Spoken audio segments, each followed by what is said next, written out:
Today we're doing some useful DIYs with vintage style. Let's get started. I want to start out by apologizing for my voice. I've come down with something, but I didn't want to wait any longer to get this video out, so just bear with me. For this DIY, you'll need some long skewer sticks or dowels. I got these for half off at Hobby Lobby, but I know they sell long skewer sticks at Dollar Tree as well. You'll also need some of this faux leather from the Dollar Tree. You could also use some 2-inch wide ribbon or strips of fabric. You're going to need a pack of clothespins to use as clamps in this project, and they'll also double as spacers in between each skewer stick. Depending on the size of your sink, you could also use just some wooden dowels from the Dollar Tree. They have some in 12-inch. So you'll just customize this project to the size of your sink and cut down your skewer sticks, a little bit longer than the opening of your sink. I'm giving these a coat of antique wax, but you could paint them or leave them natural, just whatever matches your style. I'm taking this faux leather from the Dollar Tree and cutting out two 2-inch strips.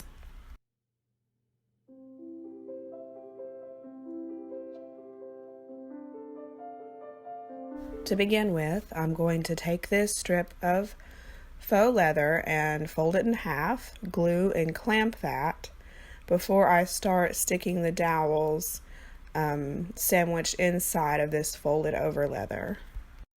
It's easier to show than to explain how I'm doing this, but you're just putting glue on the end of each dowel, slipping it down inside of the folded leather, and then using the clothespin to clamp.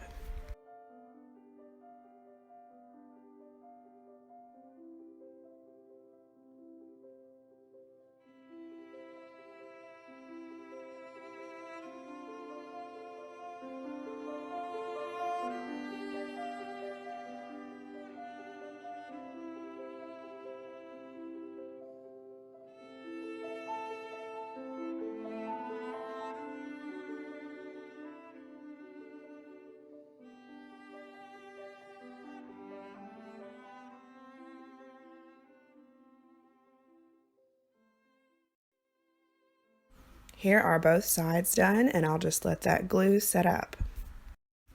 Just so this leather is nice and sealed shut, I'm going to go back with some hot glue and just open up in between each of the skewer sticks and add a little hot glue just to make sure it's nice and sealed.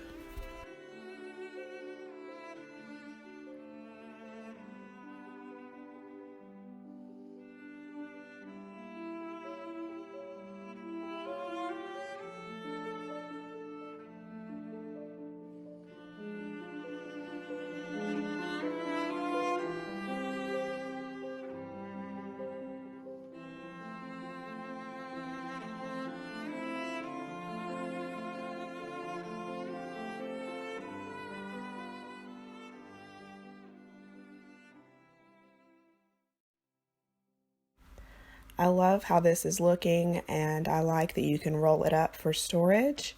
And the last thing to be done is on the ends there where I cut off the excess faux leather. I'm just going to put a little glue there, fold that over and clamp it so it has a nice finished look.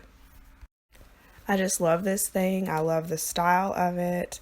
I love how you can customize the length and the width to your sink opening.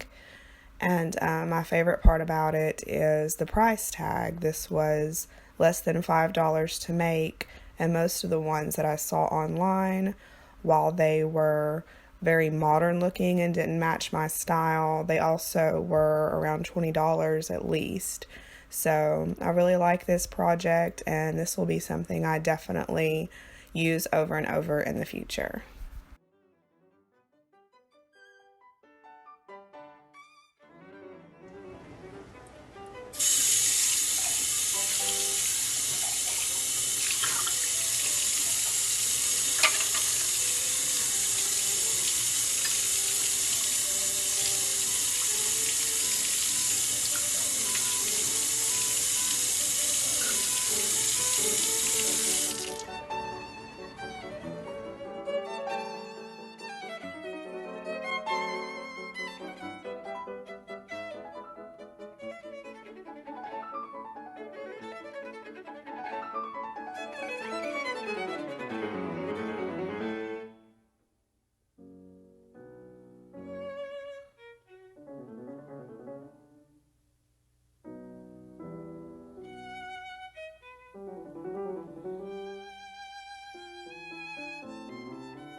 This next project is super easy. You'll need one of these metal signs from the Dollar Tree.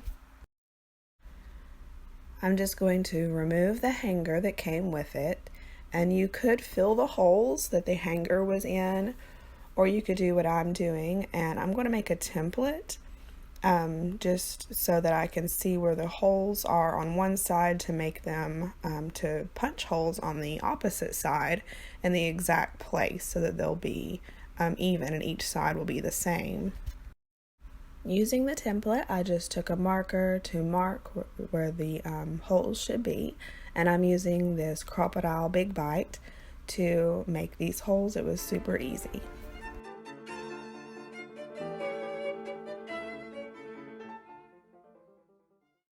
Now I'm bending the metal of this sign to make it into a napkin holder.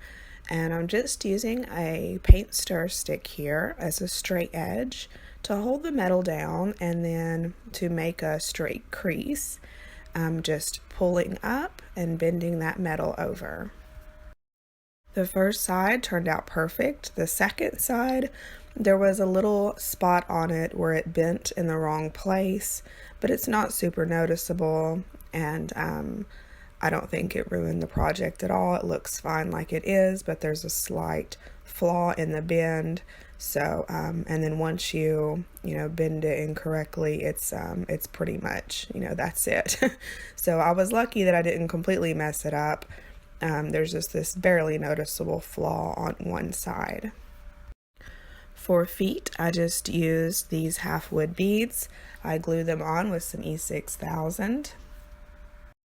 I painted the whole thing with this hammered copper color by Rust-Oleum, and to go into the holes as a decorative element, I'm using these brads, but I'm first going to take the shine off of them by painting them with this sort of antique gold color.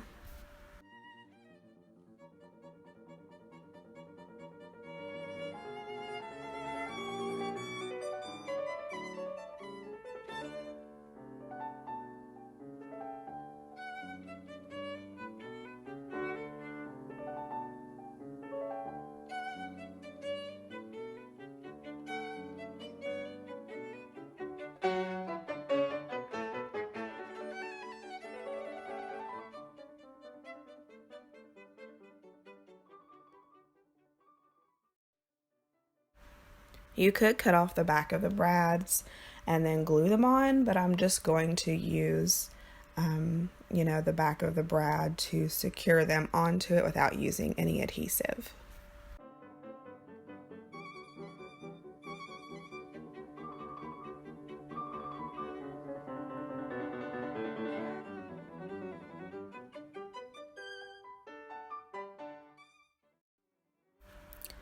These are the larger napkins that you can buy at Walmart, and they fit fine in it, and where it worked well.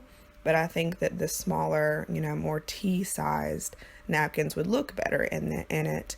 But I do love this napkin holder. I was needing a napkin holder, and I love how it turned out. Let me know what you think down in the comments. I wanted to make a tray, and I have this old sign. It was originally from Dollar General, a decorative MDF sign, and I had used it at a baby shower to as a sign with an arrow to direct people down a certain hallway to the baby shower area. But I kept it because I knew I could repurpose it, and I had already filled the holes with spackling on the back there, and then sanded that smooth. I'm also going to be using some 5-gallon paint stir sticks 4 of them. I get mine from Walmart in a pack of 3 for $1. I'll leave that link down in the description box, but there is the SKU number. And I'm also going to be using some fabric. I'm going to stain the fabric with some coffee, and I'm going to paint the back of this sign, which will be the which actually is the front of the sign, but it's going to be the bottom of our tray. I'm going to paint that in some truffle chalk paint by Waverly. And I have these handles here. I stuck them in a box to paint them with the hammered copper color by Rust-Oleum.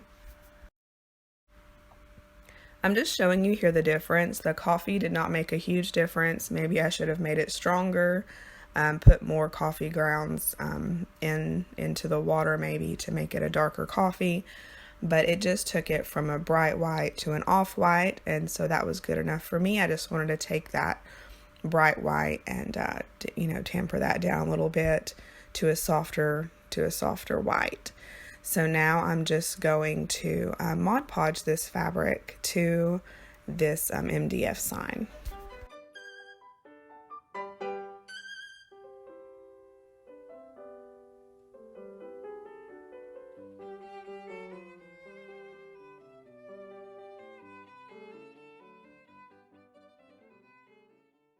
And when you're Mod Podging fabric, you're going to want to use a good bit of Mod Podge. Not only was I worried that the Mod Podge was going to sink into this MDF and it soak it up, but also when you're using something thick like fabric to Mod Podge, you just need a good bit. And then once that dried, I went over the top with another layer of Mod Podge. If you wanted to make this very cleanable, you could go over it with some gloss or some dishwasher Mod Podge to make it even more washable, maybe with soap and water. I was just showing you there where I taped off. I forgot to show you earlier.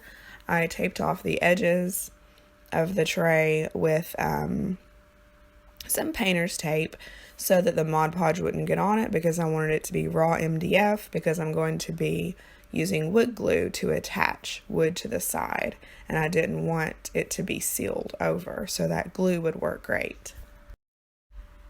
Once I cut away the excess fabric, I just took that painter's tape off so that I could then glue and clamp the sides of our tray.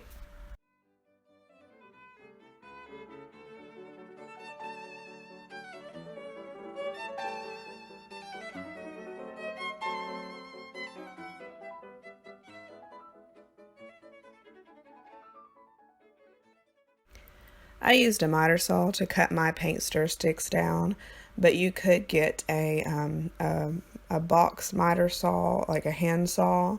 I believe they sell them at Walmart. I've been wanting to get one myself.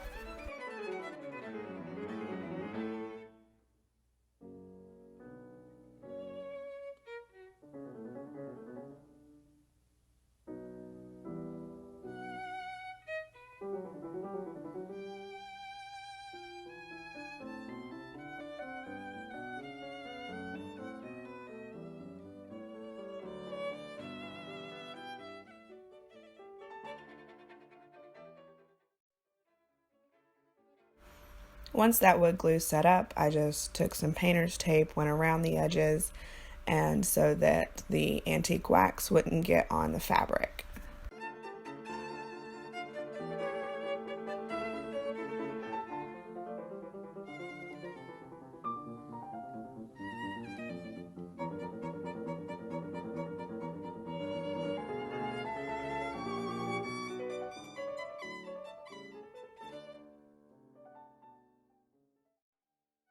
I measured and marked holes, marks where the holes were going to be on the sides for the handles. And my handles, the screws or the bolts that came with my handles were a little too long, so I had to use some different bolts. And then even still, they were a little too long, and I used some nuts to fill in the space there. I'm just showing you. You could also use washers, or if your bolts are extra long, you could even use a wood bead as a space filler.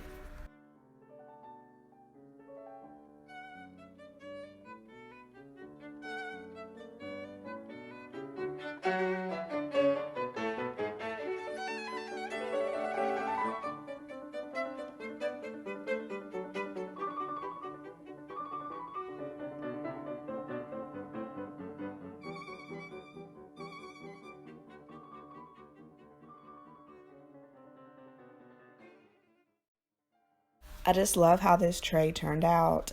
It's useful, but it's also very pretty and can be used in a decorative way as well.